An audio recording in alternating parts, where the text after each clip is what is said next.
welcome to Buzzing Podcastivity with your host Nathan. Please subscribe to the channels on YouTube, Instagram and TikTok. We really hope you enjoy the material and the podcasts. Please leave your comments and I hope you enjoy it. Hello guys, welcome back to Buzzing Podcastivity. We have a special guest today. We've got friends of friends. How you doing, Kev? Fine, thank you. Thanks for having Good to me see here. you, Kev. Kev, the one and only Kevin Lane. Well, there's probably a few more, but I haven't met any. So just like to say hello to Pooney and Bricko. They're good friends of ours. Yeah. Big shout out to the boys. He put us in touch with each other, wasn't it? Yeah, put us in touch. So thank you to them. And here I am now. So let's just get into it, Kev. Like, you know, who is Kevin Lane? I'm just a lad that grew up in the countryside. Didn't know anything about criminals, gangsters. Didn't know anything about faces in London. I mean, the craze, didn't know nothing about them. That's just like film stuff, that was it. Come from quite a large family.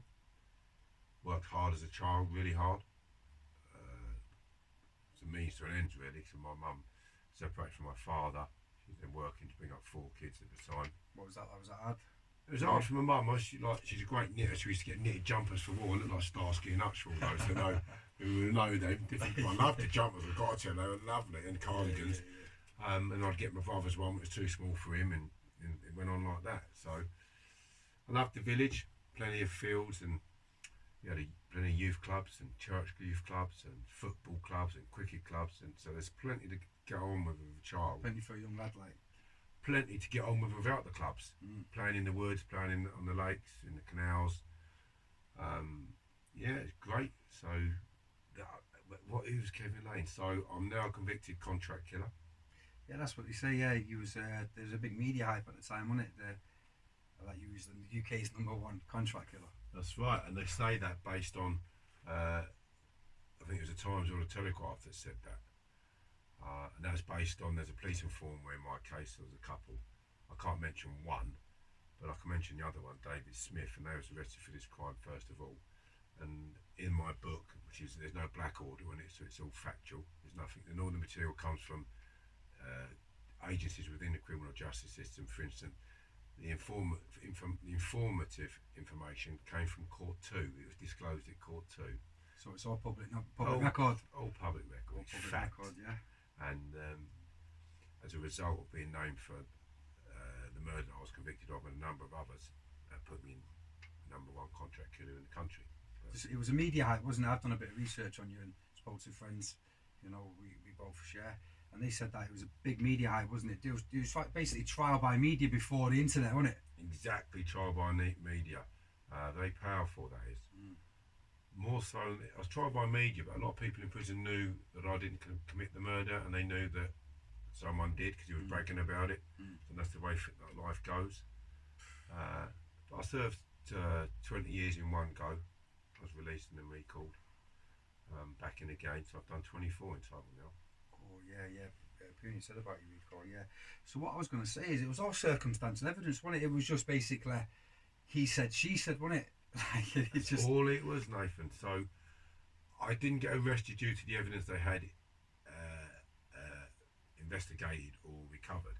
I was arrested, and the whole case was redirected as a result of the police informer who I've just mentioned told them that it was me. Up until that point, the police evidence said, we've arrested the 2 gentlemen we think that committed the murder based on X, Y and Z.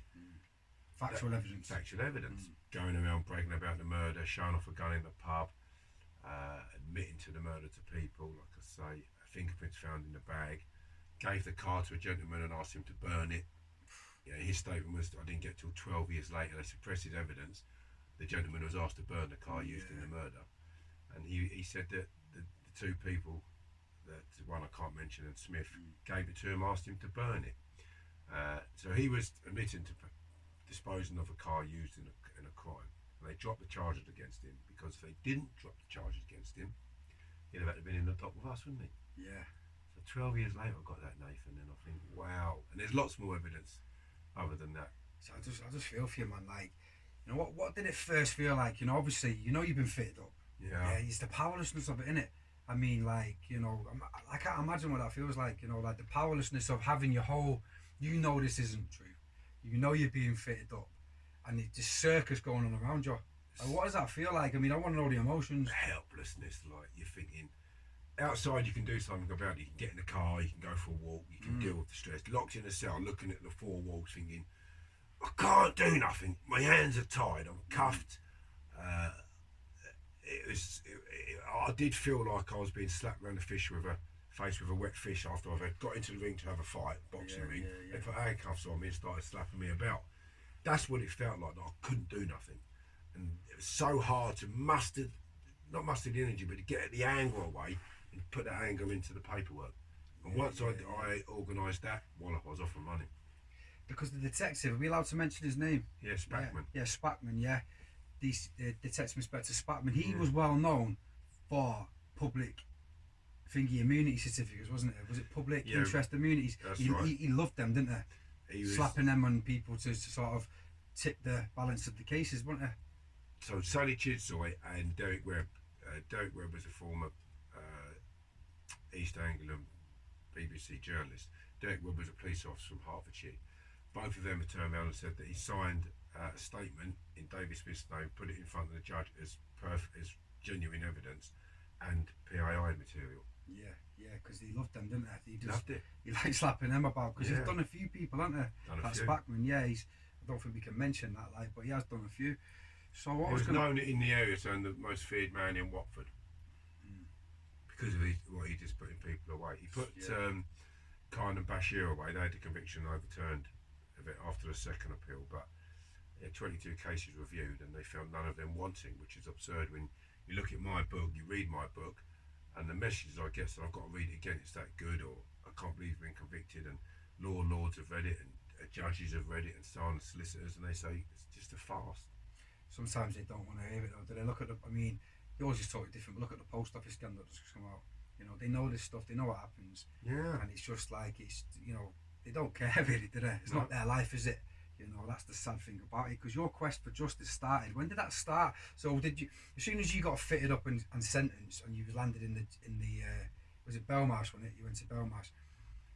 What did you do? Was you starting from straight away? Did it feel? Was you like, is this real? I remember landing in Belmarsh Special Secure Unit. It was like going into a prison of war camp in Germany. That was built for the IRA, wasn't it? IRA and criminals of a certain ilk, they said at the time, large drug importations, cartels and stuff. And they have CATs in there. They did a little while ago, a couple of years ago, which I've never heard of that. It was high risk, or AAA. Not that it should mean anything different, but it just shows they're abusing the unit. Put CATs in there. Anyway, it was built for that, and I went in there. Straight away I noticed the ceilings were extremely high. There's no wooden furniture, metal sink, metal toilet. Not the cardboard then, no? No cardboard, no. And there was no toilet seat, still. A big bang when the door shuts, no curtains.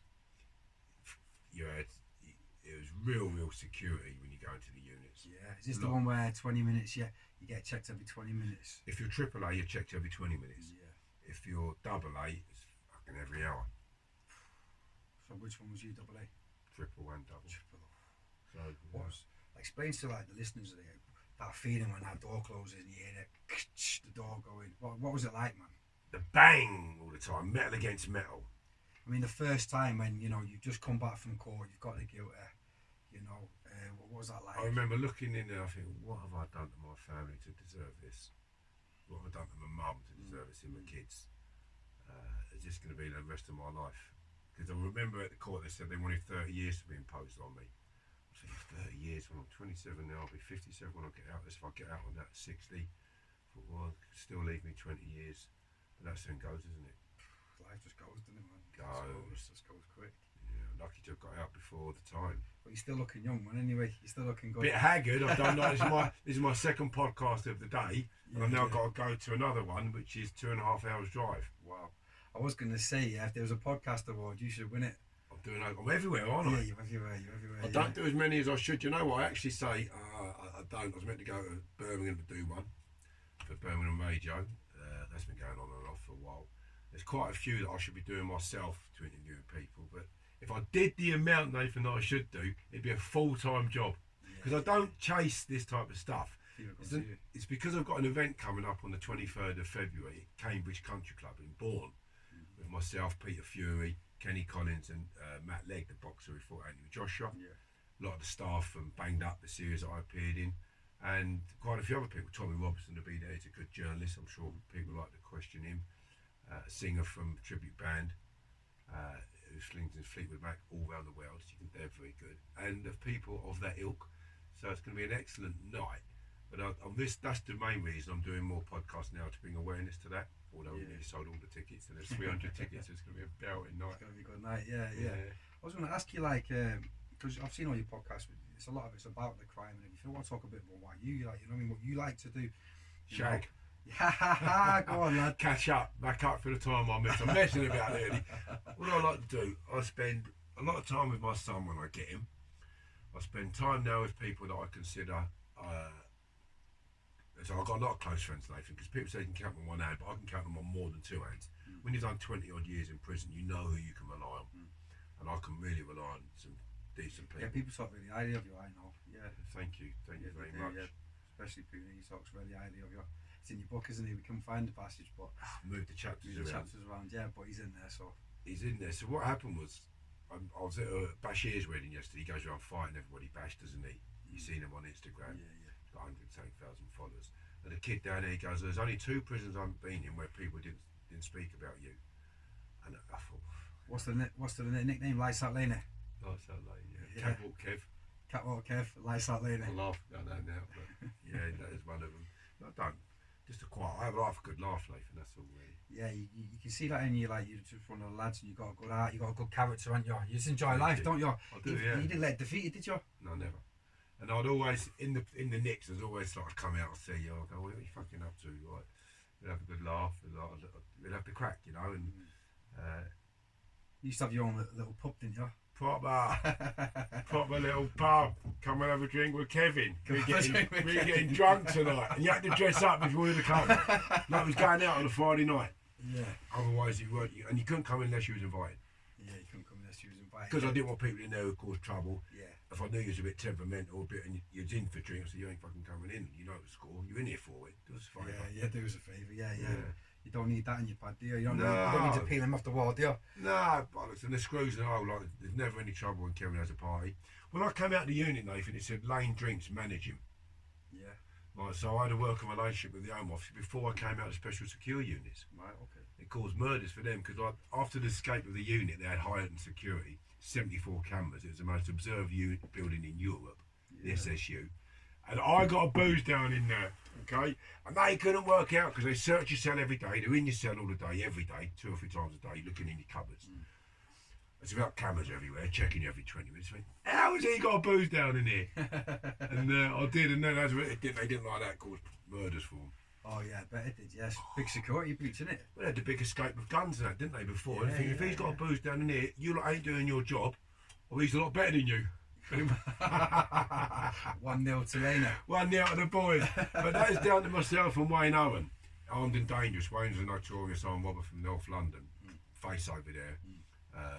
Took a lot of people on their first bits of work. He used to put it down his boxer shorts with his dressing gown on, walk about the unit, sit down watching TV when he was watching it, in between his legs, like that, get up, walk out of it, move. That's how we moved it about in the unit from one cell. So they've been in that cell, right, you can have it, and like things like that. I did never work it out. Never worked it out. It was down my mate's bollocks. So simple. 5 litres of it with a big dressing gown over the top. Oh, that's funny, man. Oh, that's really funny. I bet they're kicking themselves. Kicking themselves, thinking, how have they done it? Right, and like my mate was called him Muller because he's mullered a few people, and he would say, Screw would say something to him, and I swear, I'd go, shut up, cunt. But he'd had a few beatings off the Screws, like, what you fucking want? He was like quiet. He'd be polite to some staff, but if he didn't like them, he would say it to them like that. Yeah. But he was given the liquid caution, all sorts in his time. Yeah, it was bad in the 90s. It was that's the end of the era, innit, the 90s, towards the end of the 90s and 90s, where you didn't really get hidings anymore, innit, like you used to. Well, they're still giving it outings now, but not like they used to. You can't get away with it as much, can they? They do give hidings out still, but not as much like they used to. Proper good hidings. Yeah, it's different then. What I wanted to ask you, another question, to sort of get moving on a little bit, is do you do any charity work? Loads. Yeah, I thought you did. Yeah. I hand out work, I hand out food. I haven't done it this week because my licence ran out and I drive the van. Yeah. So I've got to renew my licence to just get a new one to send back, then I can do it again. But I do charity work. I've been doing it for 2 years now. Got my own round. Get your own round, yeah. Yeah, love it. Love it, yeah. I get that from you by meeting you and all the things you do. You just like being busy, don't you? And you know, it's the maddest of things. I get old women come down, real old women, under 90 odd years of age. I get women down there with moustaches and no teeth who give me kisses. Yeah. Yeah. Get a lot of people. All right, me handsome. Heavily on drugs. They're heavily Yeah. doped up, and they're living in like not bedsit, but multiple occupancy and stuff like that. You can see they come down and they're a bit drowsy, and I love them. You know, they'd be surprised who needs food out there. So I do that, and I get great reward from it. It's mad. Yeah, it's scary at the minute how poverty's hitting people hard, isn't it? It's cost of living and that. Yeah. Very difficult, man. Also, we'll go back to your case and that. You know, what's it like been dealing with the criminal justice system? Because you've got a lot of your material out there. Was that freely given to you, or did you have to really, really fight for freedom of information and all that? Is it? Freedom of Information wrote back to me and said they gave me health and safety, knocked me back on health and safety for information. It's scandalous. You know, it's just stonewalling you. And I asked for a basic load of information, and they want to know where I got the list of this information from, because a lot of people didn't know where this list of information came from, and I got it, and they just stonewalled me on it. But I wrote over 10,000 letters, so like I got a statement from a gentleman that was he's a crackhead and he robbed an old boy of 80 odd years of age, smashed him up for his winnings at the takings, called Leonard Bennett, and he was given a car to be burnt by Smith and the other one other, and it took 12 years before I got his statement. There's a document called the Holmes Database, and it's from the first call they received about the murder, investigation, action, research, blah blah blah, and it all's like Space Invaders text. Mine had 7,000 entries in it, and it's pages, like that thick of pages. Yeah. And I worked out certain statements were missing by the reference N134 referred to John Perry. Yeah. Perry come up further off into it. You know, you end up like the Bruce Willis was in a film of a kid who was autistic, and he worked Mercury Rising. Right. Yeah. I studied that document for years and years and years. That amount of paperwork, and worked out who Perry was, and that Bennett's statement was missing, and a wealth of other material. And I finally got it 12 years later. That's unbelievable. How does it feel when it happens to you, like you figure stuff out like that? Well, every time I wrote a letter, I thought it's one step nearer to climbing out the belly of the beast. And I thought it's like throwing punches. You're throwing punches back. You're gonna to get that letter back. I think all those letters, all those hours I've worked on this case. I've never had a TV. I refused to have a telly. I thought it just made it worth it. Because it opens another door, doesn't it? Yeah, there's more rewarding. Like, so what's happened with you remember the CCRC now? Is that still ongoing? Yeah, I'm just about to submit my application. Because they've got people's got mixed feelings at them, haven't they? Most people think they're flipping useless, don't they? They're overworked, underfunded.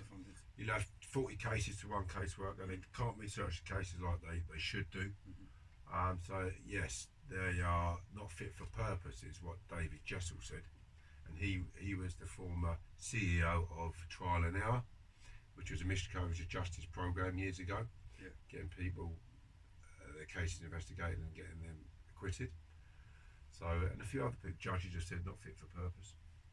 Yeah, it's not good, is it? You think we're not exactly a poor country, are we? It's a wealthy country. You'd think they'd put a little bit more in.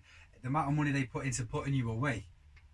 So you get a solicitor, you get a QC depending on the crime, a junior, to fight your case, where you've got the whole of the criminal justice system, CPS, police, prison service, probation service, or in some shape or form, all working against you if they have to, providing information on you and monitoring you. Oh, definitely. Like, I mean, I know people who've done deals to get, you're going to get this amount of time. Once you've gone guilty, the manipulation starts then. The probation coming with the reports, and the judge comes in with his aggravating features. Next thing you know, it's gone from a little thing to a massive thing, and you've gone guilty, and you've got all them forces against you, haven't you? And all you've got is a junior solicitor or a junior barrister, and if it's a serious case, you got a QC. You get a fair crack of the whip if you get a QC, don't you? Really? Yeah, you can have a good junior who will fight his corner, and he won't be told by a judge to be quiet. But that's very rare. Very rare, yeah. Very rare. My barrister was friends with the prosecution. I didn't know that at the time, and he worked in the same chambers previously. He never declared that to me. Oh, they won't. And then what he did declare was that he went to Twickenham Rugby Ground with the prosecution during my trial. Oh yeah, as you do. I thought, you what? I would have sacked him there and then. If I'd have sacked him before, if I'd have known that, that's for sure. That's what it's like, though, isn't it? We're just another number to them, aren't we? Sometimes you get someone who genuinely believes in the criminal justice system working and fighting for the underdog. Michael Mansfield never did any prosecution work, but to be a judge in this country, you've got to do prosecution and defence. Okay. So you go to America or Italy, you can work for the prosecution or the defence, one or the other. That can be your career. But in this country, you've got to do both to become a judge.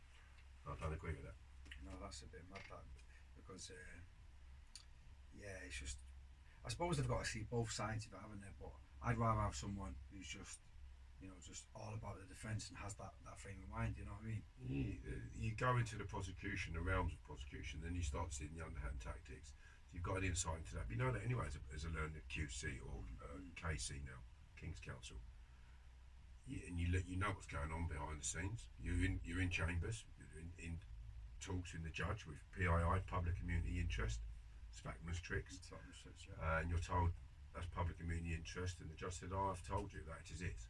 I hear no more about it." And you do.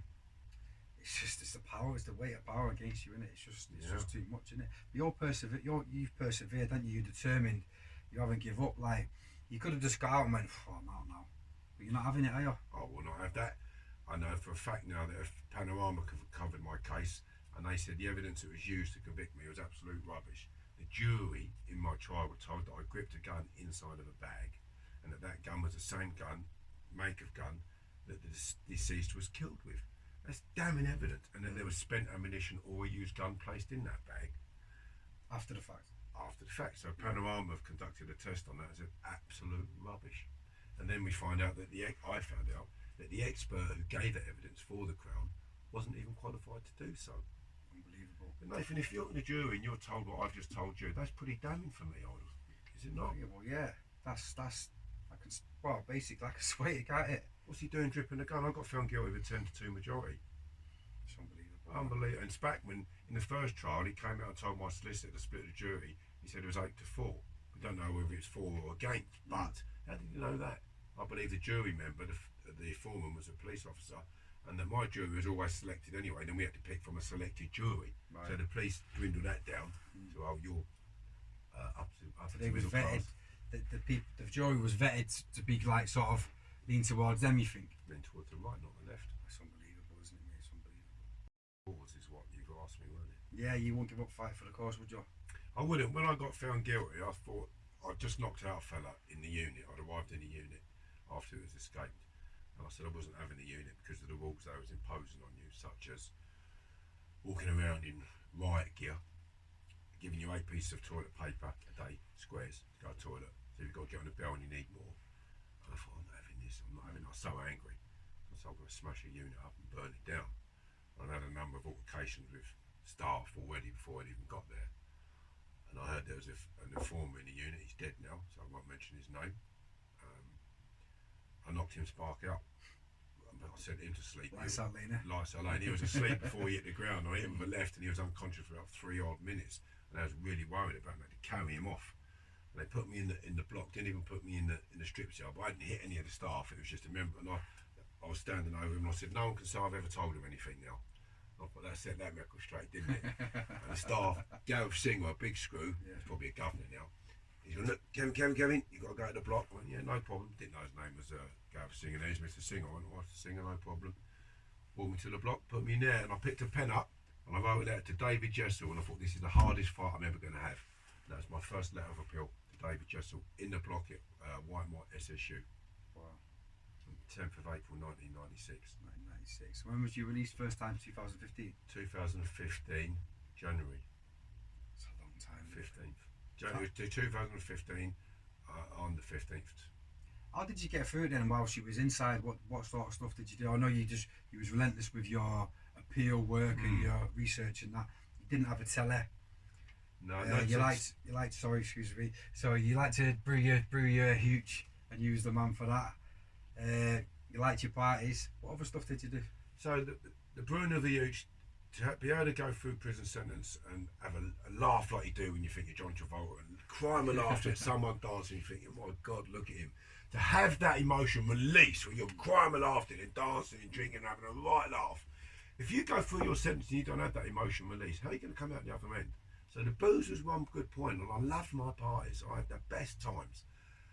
Trained really hard. I mean, phenomenally hard, and I'm known for that in the prison system. I did train really hard, but that I think was a lot of what was in me as a man, how I'm made, but also I won't be beaten. The battle to get out was the anger was coming out of me. Visits, good company in prison, food. And as you said, I didn't have the TV, so TVs, I believe, you're click, click, click, but you're still thinking about outside. But when you're engrossed in like a puzzle, or a crossword or something, the brain's functioning, isn't it? So I didn't have time to sit there and eat my brain away with thoughts about outside all the time. It was working out crosswords and stuff like that. So, as a manner of speaking. And I think that is what kept me sane. It's not me, it's my mate. Funny, because you used to box, didn't you? I like boxing. So was you going to go pro back in the day? Or? As a child, I remember getting in the ring with a kid who boxed for England. I just bashed him up. So Tyson gets into the ring, Mike Tyson and the other Tyson, but Mike Tyson got in. He could fight and he learned how to throw punches properly, but he used his natural skill. When I boxed like that, I just weighed anybody in who was put in front of me. Literally, but kids who boxed for England. I had bad knees, went back when I was 18, but I was considered an open class boy. Right, yeah. So then in 2 years I had 7 fights. I think my second or third fight I fought at Thames Valley Junior Champion. He'd had 40 odd as a junior. I fought for the home counters against the Germans. So because I was pretty good, I couldn't get a fight, and then I got bad knees again and I got banged up. I might have continued on that light, or I might not, but... You was banged up in a Borstal, weren't you? Was it Borstal or a detention centre? I went to a detention centre, I had a fight with a kid. He came out of a broom, snapped it in half to have a row with me, and I broke his nose. He was older than me, he was in a burger bar. That didn't go down very well, of course. Yeah. I think I sparred with Peter Fury every week. Yeah, Peter's a good fighter, wasn't he? Great fighter, real punch hard. And he was taught by Brendan Ingle. And obviously he schooled Tyson, and he got Tyson to his world title. So he knows his game. He's got Savannah he was now. training for a long time, wasn't he? No, world champion under his book, so he's proven, isn't he? Not just by the boxer, but by his own skills. And I remember Stephen Sayers, we were sparring in the hall, me and Peter, to the head. We never really sparred to the head because he's just entertaining other people all the time. And of course, to the mark sheet you get, I think I had a eye up here, he had a cut lip. But Stephen Sayers says, it's just watching like 2 pro boxers fluidly boxing, like just so smooth, just dipping and ducking. When 2 are good at it, they're good at boxing, it's nice to watch, isn't it? It's the best I've ever looked and the best I've ever been in my boxing. The 2 pros, he said, going right at it. Yeah. Just goes to show practice makes perfect. Yeah, no, for real. Do you still fight now? Do you still do a bit? I was meant to start sparring a couple of weeks ago. I was due to have a couple of rounds with Johnny Nelson at a show. Oh yeah. Yeah, and listen, don't be fooled. He ain't world champion for nothing. He wasn't. And Yeah, big fella. Of course, yeah. To get near him, he steps 1 step. I've got to do 2 to get near him.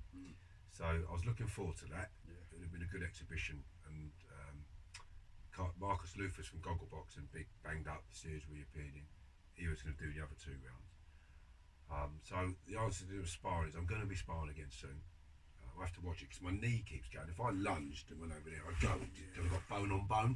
He just won't tolerate that pain. It just goes over. Yeah. And I've gone over about 4 times now on silly little things. You have to jump in a little stream, collapsed. Yeah.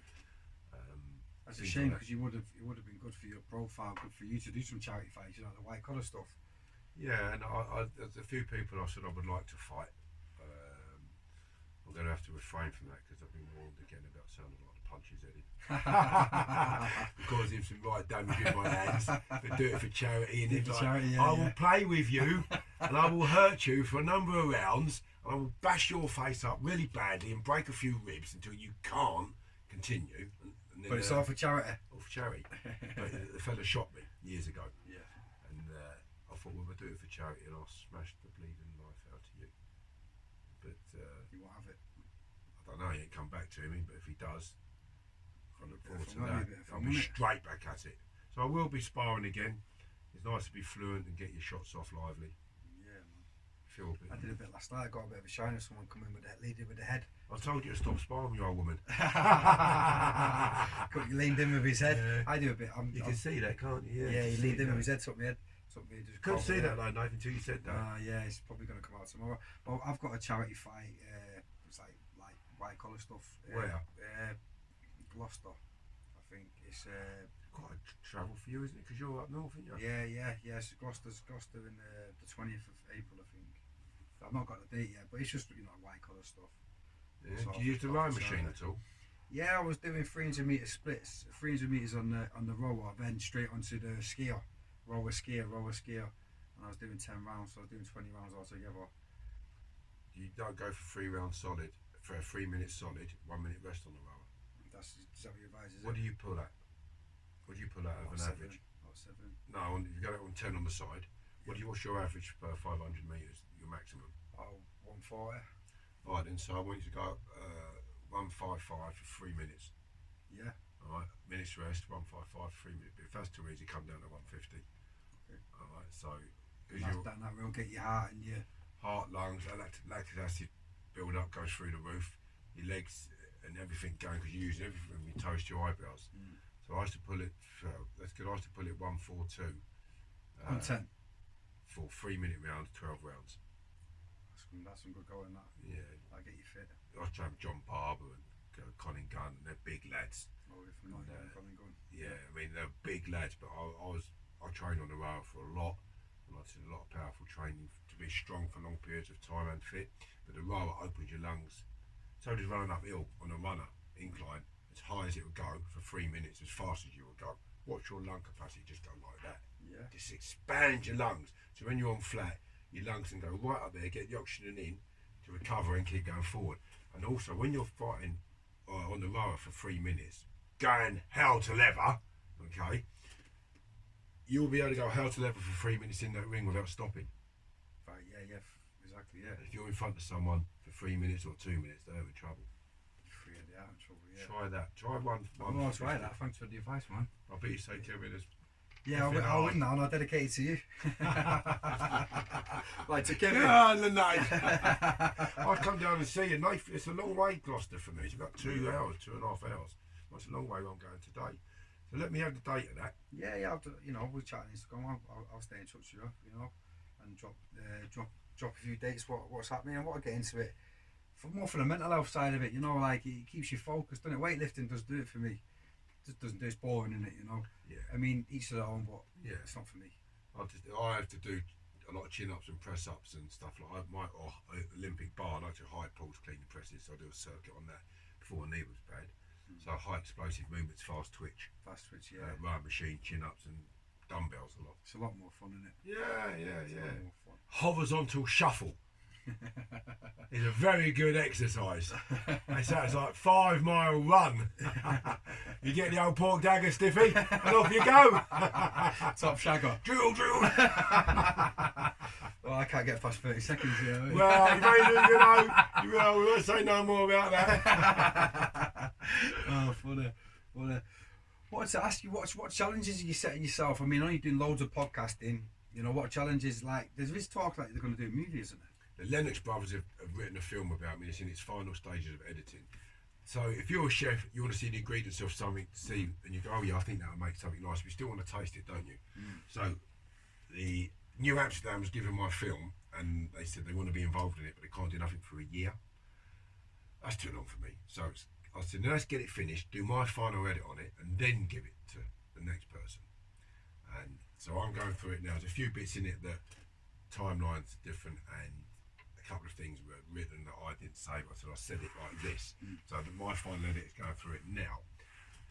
They've had they're connected to Tom Hardy. Yeah.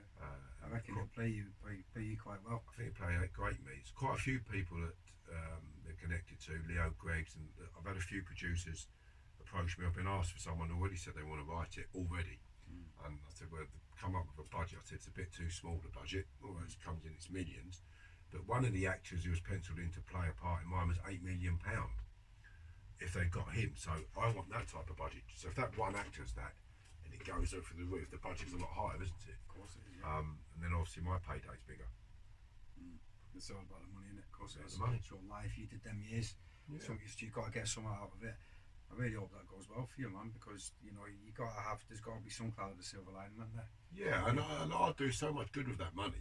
You wouldn't believe. I'll do something in the local area where I lived and leave that for the community, owned by the community, for the community's use. Kids to have a youth club to go to and do all sorts of things in their music room and all sorts of stuff. You know, it's just an idea I'm playing with. But I want to buy my own island so I can disappear. I want to go and live in Argentina. Yeah. And have people on that island who I want to be on the island with me, big island, then just come back to here when I want to come back here. I'll have to be careful because it might try and take it off me, Argentina. Then my things are over Falklands. What are you going to call your island? Lane's Island. Lane's Island. Freedom. I'll call it Freedom. Freedom Island. Freedom Island. Yeah, that's what I want to call it. Freedom Island. And it's a dream I've had for years. And if there's a nuclear war, you're over a part of the world where you'll be pretty safe. Yeah, am I invited? Am I on the guest list? You're invited, yeah. Don't tell anyone you come though. Treasure Island. I'll Pooney be there. Yeah, Pooney, bless you, man. Yeah, we'll be seeing him soon. You know what? You're inspiration, Kev. You know, you're so positive, yeah. Thank you. And you're just out there, aren't you, man? And it's just like you're not bitter. You're dead happy. And it's like, you know, see some of these young folks now, yeah, they're just not good at it. You know, they're just dead angry. You know, I'm not saying you're a fuck, by the way. I'm just saying, you know, your reputation. They just don't act correctly now today. They're just too busy trying to tax people. Look what they can get out of you. Look what they can get you to do. Just hurting people. Like there's no loyalty anymore, is there? And just, you know, I think if someone had done what happened to you now, they'd have a big whinge about it. They'd have PTSD. They'd have get on the spice. Get on the heroin. Yeah. Get on something. Yeah, there'd be someone to blame. I mean, there's always someone to blame because obviously people did that to you, but you've still managed to like rise above it and not let it be your story, what they've done to you. Do you know what I mean? And that's just phenomenal. Pat, thank you, Nathan. Pat Purcell says to me, Kevin, don't get bitter because it'll change your personality. He said you need to build a life for yourself within these prison walls and make this the best life you can for yourself. And I thought, you're right. Yeah. And I did. And then my personality stayed the same. You do see people, they haven't got any respect for their fellow interns. Once you lose respect for each other in prison, which is, you know, the end of the road, then that is really bad. And that is the way it is there now. I went to prison with the old school criminals who put a bit of time into something like Kenny Collins, a Hatton Garden burglar, and a lot of old boys like that, and had certain morals about what you could do and couldn't do. Robbing another drug dealer who served up puff was considered a no-no. But now it's to a penny to rob someone for their drugs. If you don't rob your own, go rob for someone who's rich enough, that is to say, or the government, but it's not going to hurt them. I know they say well, there's a ripple effect, but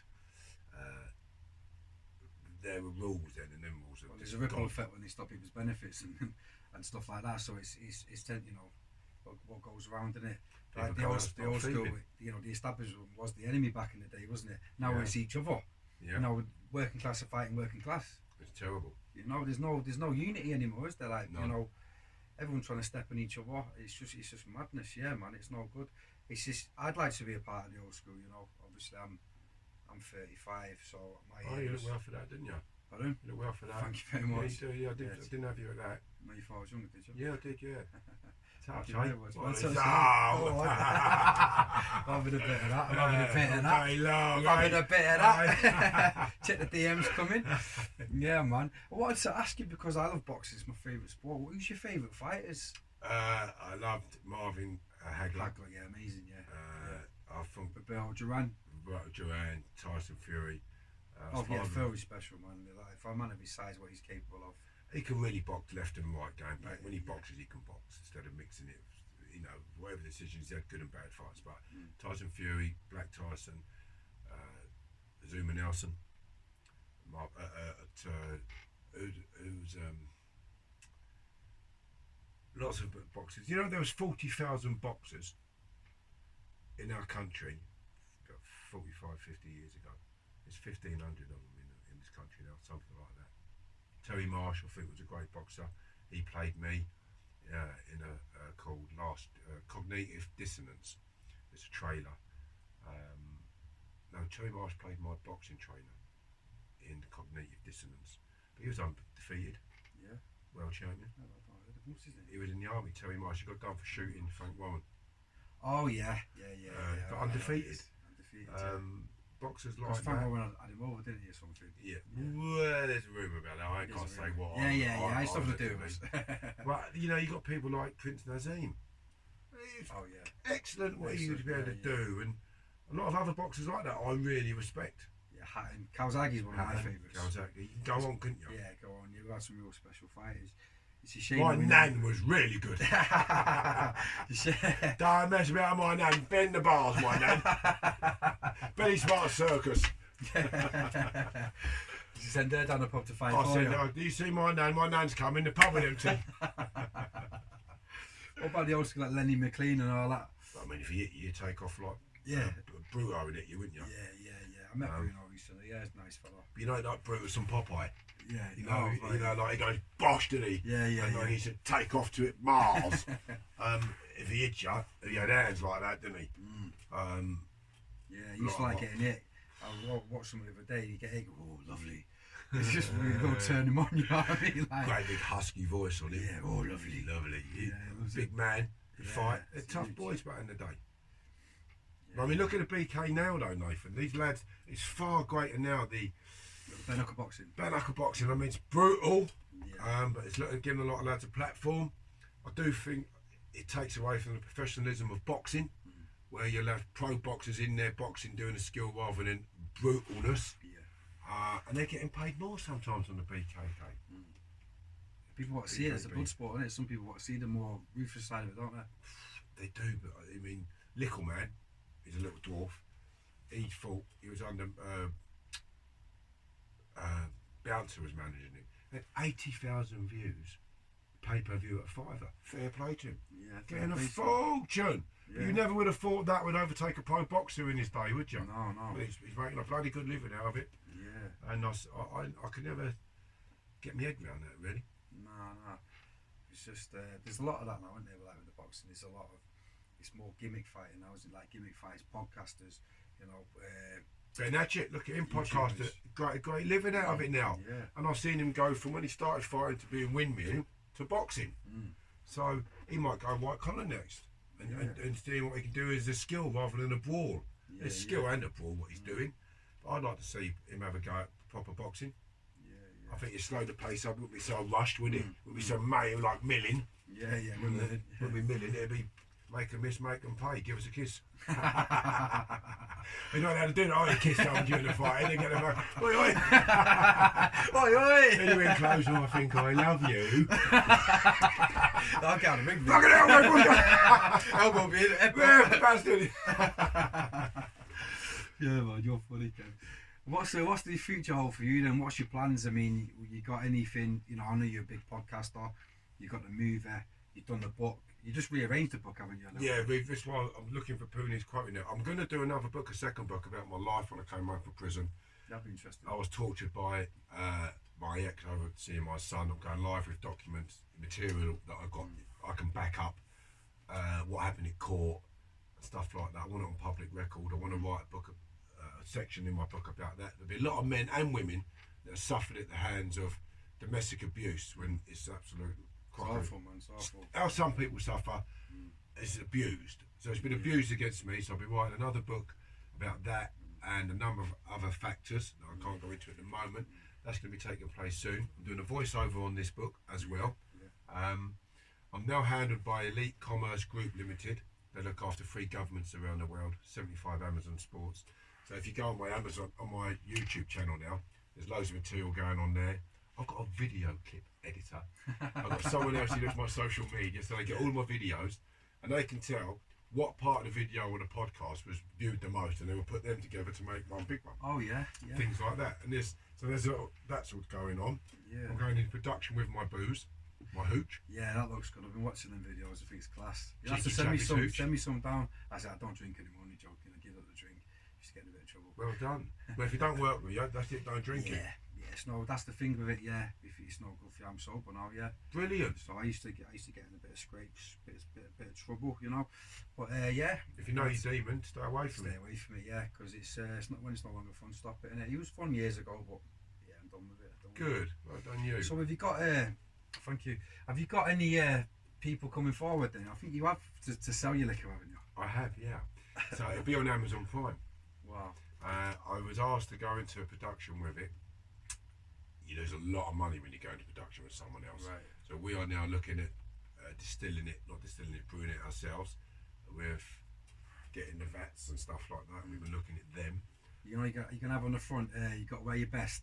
You got to make sure you dress up to drink this. Cheeky Chappy's Hooch is going to be killed. Cheeky Chappy's Hooch. Cheeky Chappy's Hooch. Yeah, sounds good, that man. Guaranteed you get you smashed. That arsed all pissed. It was like Pachin. So I had one of my previous girlfriend. She drank some of my hooch, and we did a video of it. And she was on the carpet asleep and wet herself. It was that strong. That's strong. Wow. Yeah. So you can have a swig then. Yeah, I mean, you end up drinking it like an alcoholic. When we able to drink more and more and more, I could drink 2 bottles of that stuff. I'd be absolutely plastered. But 1 bottle would get me drunk, and then normally pass out. Yeah. I always wake up in the morning when I close on and staff beginning to put me to bed. And Yeah, that's I got heard call that and they come in you last night, Kev. I go, you day? Any birds here? Oh, it was cold last night, wasn't it? It was cold last night. Cold last night, bollocks. Into the summer, I was alright. Yeah. Let me in here. Get out of the shower like that. Happy days.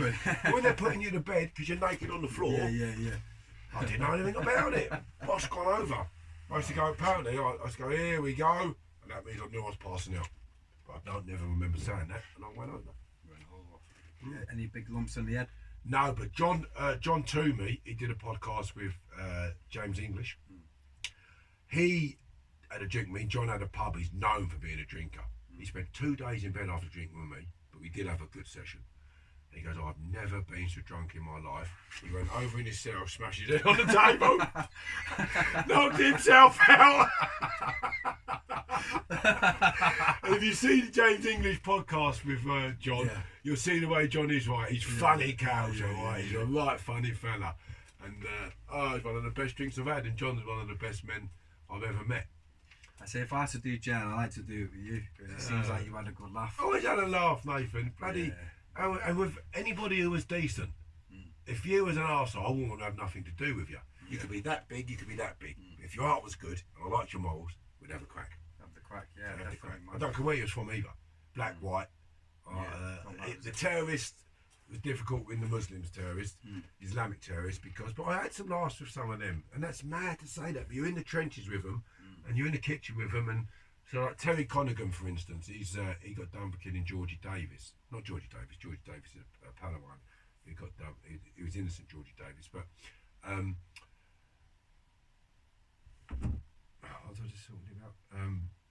What was I just saying to you there? That you were about the terrorists. Right, so Terry Conaghan got done for killing a famous boxing trainer. And he was having a massive heart asthma attack. And do you remember there was a terrorist who drove a car of petrol into Glasgow Airport? Oh, yeah. Abdul. He's a doctor, trained doctor. Which waited half hour for medical staff to come up to see Terry. He was near bang up. I've gone in to see Terry. He's gasping for air. I went and got Dr. Death, didn't I? Walked him into Terry's cell, who never spoke to him, and his attack got worse. Wait, don't put him in for. Dr. Death. And the screw's gone, right, you got to bang up. And Abdul's gone, I ain't banging up. He goes, I'm a doctor, I'm a trained doctor. You know I'm a qualified doctor. I'm staying here with him. And tended to him. So it's mad how 1 minute he's trying to kill Scots, and next minute he's trying to save him. Yeah. Try imagine that as a listener or a viewer to this. Very difficult. So you do end up having laughs with people that you wouldn't ordinarily have a laugh with. Yeah. Very unique thing, isn't it? Yeah. Like, especially them dispersals, aren't they? You're just a small, it's a small club, really, isn't it? Living in a house with a load of rooms. Yeah. In a one house block, and you're living in that with all bedrooms. And they move you all around different, but they're all the same. And you know, you could be in one dispersal 1 minute, and then the other end of the country, but you're going to see each other again, aren't you? Cause I had 18 moves in 4 years. That's Quite a few. Moved around like a traveller I was. Yeah. And I didn't know. I used to keep a travel box all the time because I knew I'd be going, but I wouldn't leave. They just ghost you as well, would they? Just Gone. Tornado straight out. Cameras, 4 mufti, in the morning, you're bang. going. So we'll get your kit on then because I ain't going without my paperwork. So we will fight if you don't bring my paperwork with me. So they just kept everybody banged up. Apart from when I was in the unit, it didn't make much difference then. But when I come out the unit, I was on the landings. I was, I'm not leaving without my paperwork because it won't turn up for weeks. So how do you want to do it? If it turns up. If it turns up. So they used to keep me there, get all my paperwork on the truck, another truck sometimes, and me. Yeah. And off we went. Happy went. And my budgie. Oh, your budgie, yeah. Joey. Your budgie Joey, yeah. Joey. He could say more conversations, more words than I can remember. And accents. And he was the most friendliest budgie I'd seen.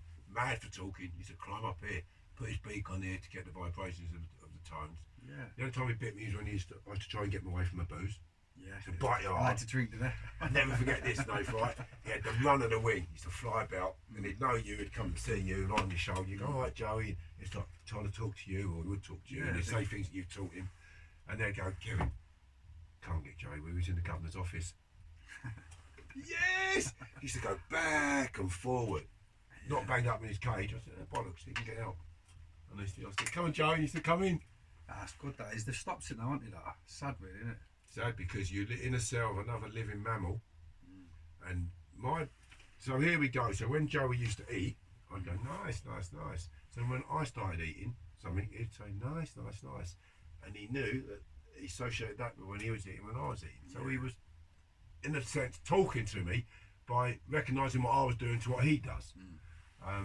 Stuff like that. And, when you've got someone flies down on your chest and goes to sleep on your chest, or nice. stuff like that. It's just little things like that, isn't it? People it can be quite lonely in that place, can't it? Surely. Bloody lonely. I was banged up all the time. Never shared a cell. I was always single right the way through on the first 20 I did. I'd say one of my favourite films is the Birdman of Alcatraz. Yeah, good. Fantastic film, isn't it? Yeah, so, great film. That always reminds me of them. I thought it was very sad. The black and white one? Yeah. Someone told me that they stopped doing it. Burt Lancaster starred in that, I think. I think so, yeah. I'm not sure. It's very old, isn't it? Oh, my granddad, I'm not sure. He had budgies. Yeah, it's funny, man. You need your own show, man. You need your own TV show or comedy show or something. I might be doing some presenting on. I've done Teens and Cons. I've done a few documentaries on Charlie Bronson, Whitemore, Long Lartin, Belmarsh twice. Did the Channel 4 one with the kids. Teens and Cons, banged up. That was really good. But I'm meant to be doing a restorative justice one with the fellow I kidnapped. So I kidnapped the fella, didn't I, years ago? Got the wrong fella. Not because of my own fault, but because he was put forward by his work colleagues. Right, okay. They said he did it. He was meant to have threatened a woman who was pregnant and had a baby and said, I'll cut you and I'll cut your baby. But it weren't, it was his work colleague that had done it.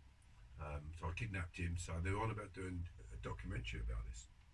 So James English had 316,000 clips on his trailer. Oh, he's massive, isn't he, for James English? But no, from the trailer in a week. Wow. In 1 week. So I think it's up to about 125, 130,000 on the podcast itself. Not even in its first week yet. I'm in its first week. So that's going. That'll probably be 1 million this year. So Channel 4 are looking at that and say, well, that's a perfect trailer. It's a springboard for a documentary because there's a lot of interest in it. Well, I for one would like to watch that, yeah, definitely. Sitting opposite the fella you kidnapped and you've tortured and put on the street, lived rough. You've actually done some podcasts doing that already, haven't you? Done three. Did one with him this morning. He's smashing it, James English, isn't he? Yeah.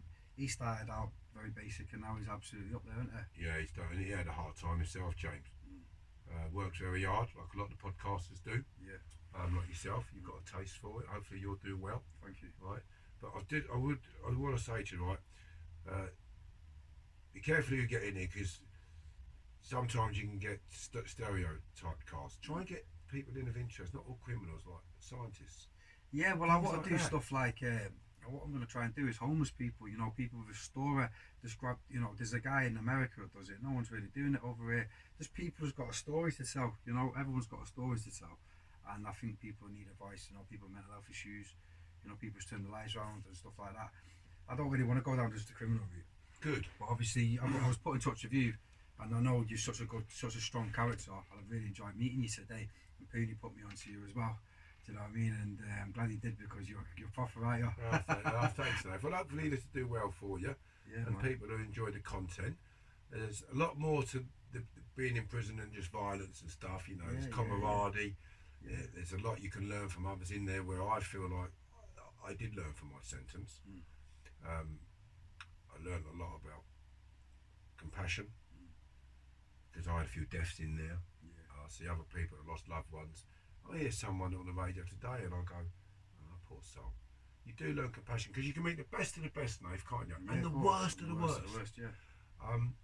In the old days, the old school moles, I stood up on the train today for 3 Irish ladies. There was only one seat. So you got to take it in turns, love. I'm laughing. But, you know, those sort of like criminals are going now. And if they was to... So restorative justice, if you had a young kid in front of you now, and he'd done something to, say, the person sitting opposite him, and that was a woman, or he snatched her bag and she broke it, and he's seeing that person, not for just an image, but a person, I think it had a lasting effect on him. And they should enforce it, if the victims want to see them people, enforce it through a screen, and depending on the nature, of course, and then see how that goes. But I reckon that's a strong message, because when there's no face to there's no victim in front of them, they can detach themselves from it, can't they? And they can tell them, like, oh, I did it for this and this reason. You need to see the impact you're having people, don't you? You know, I'm no angel. You know, with like you've done things, I've done things. You know what I mean? I'm not proud of. And as long as you recognise that and you try and make it right, I think that's powerful. It's got to be done, innit? You know what I mean? Yeah, it's very powerful. And it has to be done. I think that's a good thing that you're saying. That it has to be. That should be a mandatory thing. It should be a mandatory thing, as long as it doesn't upset the victim too much. But I mean, because I've done that, restorative justice, I've seen how powerful it is, and I know I've got goodness in my heart. You can be the hardest you can feel when they actually deserve what they got done. Okay, well, did you need to stick that knife in them 10 times when you could have just given them a good idea? See the effects of what you did to them now, because they've got a colossal bag or whatever. And you think, well, I didn't really need to stab them that amount of times frenziedly. You know, and in real, not me personally. I know that. Do you know what I mean? I think sometimes they can see someone. Oh, I know I've done this to them and that to them, but they've not seen that person for the injuries that they've caused. See that person and think, well, they didn't really deserve that much, and that may have an impact on them and how they look at things going forward. So, I do think it's worth a shout in the criminal justice system. You're going to be like an ambassador for that, or? I'm championing it. I'm trying to get people to look at that more. They do the sycamore tree. But that's people talking about their crimes, who their victims, not meeting your victim itself. It's, I think it does happen, because I've done it, but I think they should champion it a lot more. Oh yeah, good man. This has been a great meeting you today, Kev. It's been really good, man. So can I just ask you a question? I was told that you went to prison for throwing stones at low-flying airplanes. Is that true? No, but I think I was trying to. What's that word? Oh God, what was he say? When you go under the finger. Under the radar. Yeah, I can't remember. I lost what I was thinking. I was trying to crack a joke. Hey, as funny as you, Kev. That's the thing. No, we have a go, didn't we? I try to be best, but I can't match you, man. No, I went to prison throwing stones at low fly. Or punching waves in the sea. So if you got kids coming up to visit you, they go, "What are you in for, Uncle Kevin?" Or I go, "Oh, throwing stones at low flying airplanes. Don't tell no one." And the kids are thinking, "I've done that." Just for a brick at a train. Just for a bleeding now. We used to drop bricks in front of on the tracks for the trains to go over and just break them. I used to put 2p's. I used to get 2p coins, put them in a row. So when the train went over, it was a solid copper bar. What does that do? Just breaks the yeah, so you get the 2p's in a row. Oh, you got the bar? Yeah, and he made a bar. So you get like 6 in a row, 6 2p's. And when it went over the track, train over the track, it would make it a solid bar. That's what we used to do, yeah. Swimming in the canals, we used to jump in the canals. Yeah, you got canals in Manchester. You got, what did you have up there? Factories, didn't you? A lot of factories. Factory cotton mills, yeah. Mind you, that's right, you had canals up there for that, didn't you? Yeah, the canal. But you got the matchstick men and matchstick dogs. They were famous for Manchester, weren't they? Lowry, yeah, the artist Lowry, yeah. And the docks. Salford, yeah. Salford docks, docks, yeah. Next famous. door, Salford, yeah. That's why, like, Scousers and down here, Londoners were good at thieving because they're getting all the gear out the docks. Docks, yeah. And it was like part and parcel. That's what goes. That's what goes, man. Yeah. But now, if you got caught, you'd be nicked. But it's sort of like part of the job. You at the docks, you get a bit of gear. Got a bit on the side, didn't you? Yeah, everything's the control we've got now in societies. You're not getting nothing out of you. Electric cars, they can be able to switch them off at some time. Well, we do need it because of the way the planet's going. Is it becoming a controlled state? If you go to somewhere like Puerto Rico, that's a less controlled state. Yeah, well, Argentina's a civilised country now, but there are parts of this world that don't have so much that we have here in terms of control. Yeah, of course, yeah. If I want to have an island and live on there as one with the people, there's a book called The Monk Who Sold His Ferrari, and he talks about coming across people who lived on an island over in Hong Kong or somewhere after the nuclear bomb, and they were shut off, from society, but in their 90s and stuff like that, illnesses free, dark air, just living their life. Yeah, that's what I want. And animals running free. Well, hopefully that happens for you, man. Yeah, I mean, say never. Hopefully you'll make millions out of this film. Can I have a part in it? You can, yeah. We need a good road sweeper. Matchstick me, you can play Lowry. I'll get the broom under like Trigger. I've had this broom 20 years. It's had 20 handles. I wanted to play that part. It's had 20 handles and 20, I know. 20 bush heads. Brilliant. Kev, man, it's been lovely. Thank you very much. Thank you very much. It couldn't have been longer. I'd like to have had a bit of a more crack. I've had some best laughs in prison. Like some best laughs, crime and laughter. You got like Vinnie Bradish, the Bradish boys, notorious armed robbers from my manor. 160 bits of work they had more than that. And I want to know where you've put it. Where's the treasure map? Vinny would go, I'm bored, I'm going to go and terrorise a screw. And he'd go to the lad, he'd go, Governor, come here, Governor. And he would chew his ear holes about something for about 10, 15 minutes. Yeah. Come back down to the table. He goes, I feel much better now, I'm burst out laughing, you know. So then Tony Argent, he got done for killing a fellow, I'm not going to mention his name. And Tony used to get things right in his head, right? And there's a big screw called Richie, big bodybuilder, but soft as they come. Never nicked anybody, all right? Unless he's found someone hanging and you got to nick them. Mad, that, isn't it? Yeah. Someone's hanging himself, you got to nick them for it. That's a fact, that is.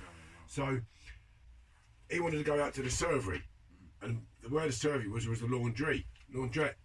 So we're at the bars here, and Tony's gone, Kevin, you're going, what's that screw's name? I went, Wally. He's gone, Oi, Wally! Oi, Wally! The big screw's looked at him, he's gone, he's fucking ignoring me. It didn't get on why he was ignoring him. I thought we just called him a Wally. And after he's going, you've had me, you know what I mean? Yeah. Things like that in prison where you find the most camaraderie you could ever have. So yeah, you've got to find it, haven't you? Like it's just I remember one of my parties. It was in Long Lartin, and Dean Leonard goes, I had a 375 watt speaker system, and it's surround sound. And they said we could hear your music in the gym, Kevin.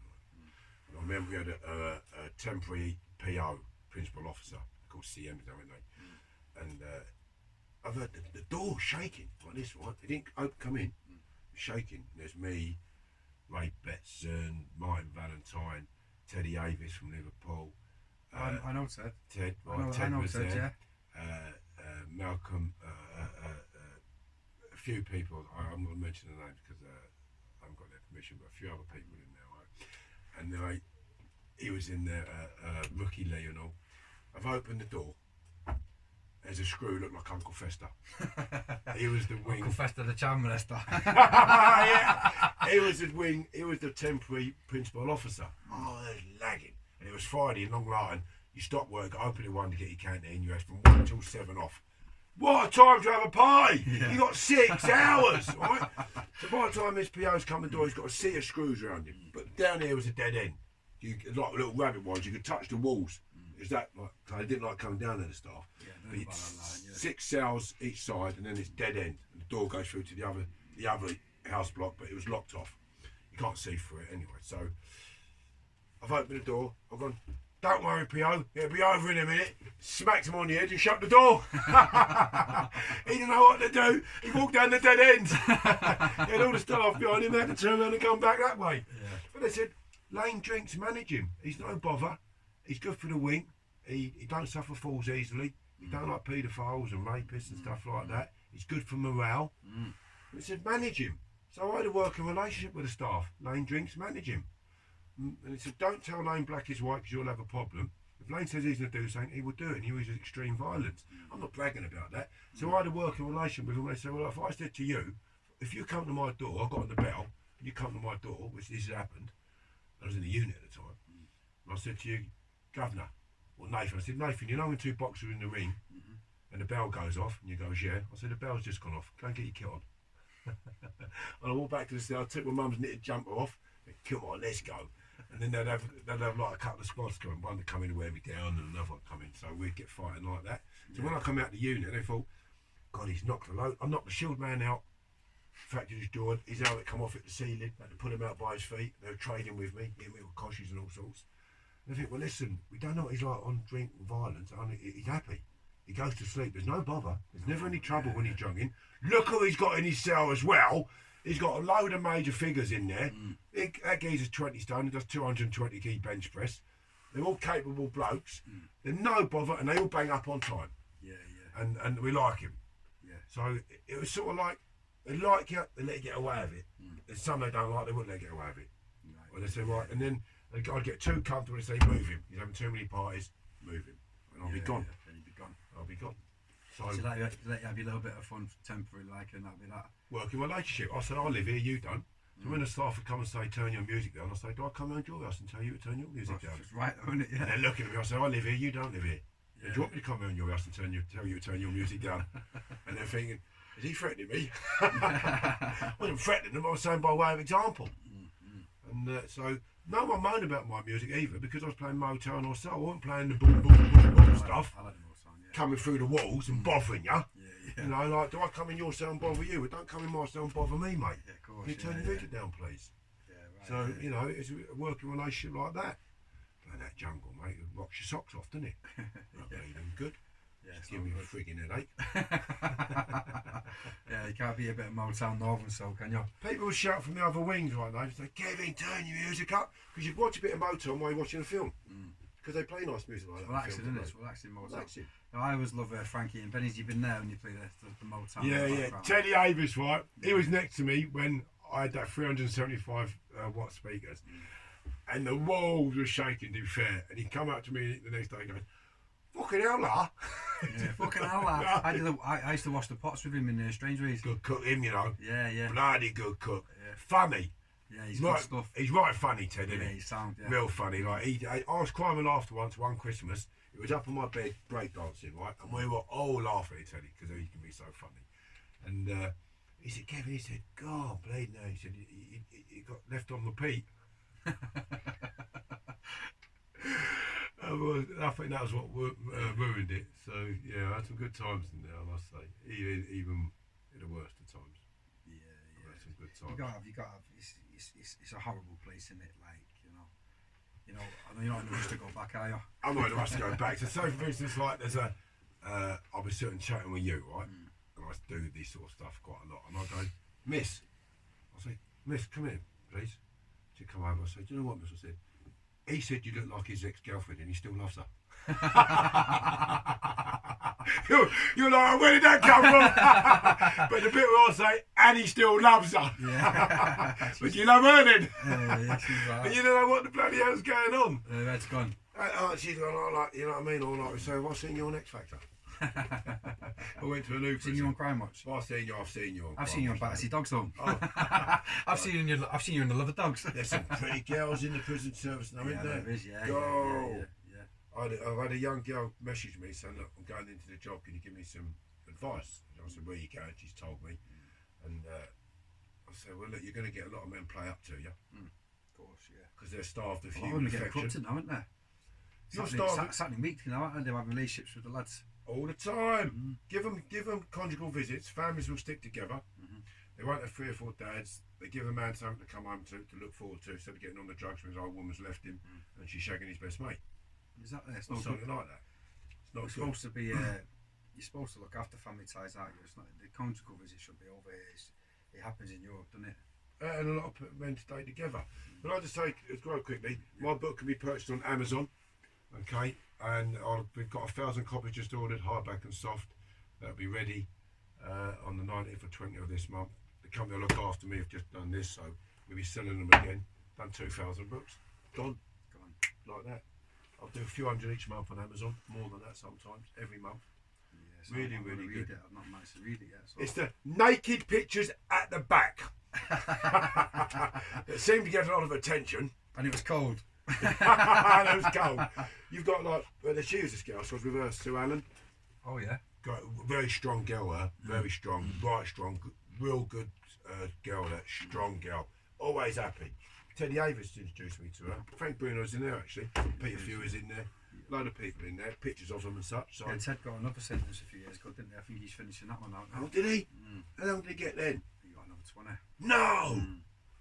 Golden Bennett, did he? Yeah, It just ain't worth it. No, it's not. It's not worth it, is it? Them prison Sod sentences. that. You couldn't have me. I'm telling you, I'd rather be out here skint.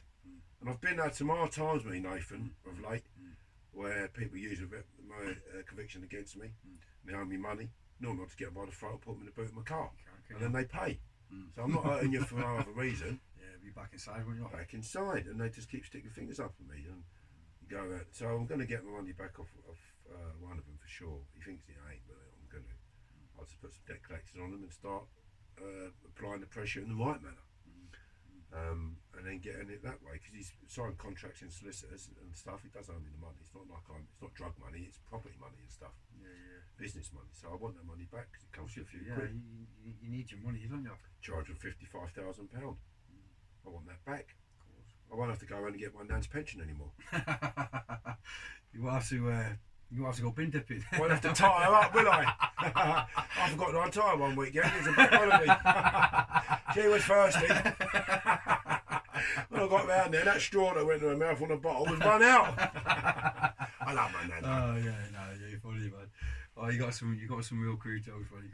You got to have a crack in you. Of course you have, man. What's the time mark? It's time now, yeah. You've had It's a shame, man. It's a shame. I wish I'd done 3 hours, man. Where are you off after it? I'm going to Kent for another podcast. Right, okay. Maybe do another one in a couple of months or whatever. Whenever you're ready, mate, let me Yeah, know. man. I'll come up. Yeah, Wait till you get on your feet. Yeah. I'll come we up get to a good few hours, then we go have some food and that. come up to Liverpool Yeah, or Manchester, wherever you want to do it, Manchester, wherever your yeah, studio is. yeah. Manchester, Yeah, I yeah. prefer. Yeah, Manchester. All right. Yeah. I love Manx. I think you're same as Cockneys. Yeah. Proper. Proper. I love the Manx. I really do. And the Scousers are great and all. I know you have a bit of confidence out there, but Manx are more like Londoners. Yeah. Good stuff. Much So, better. Yeah, proper stuff. Proper. And I've got a few ladies up there that want to go out with me. Real nice to meet you, Kev. And then, man, Lock up your nans. look out your nans. Catwalk Kev's coming up.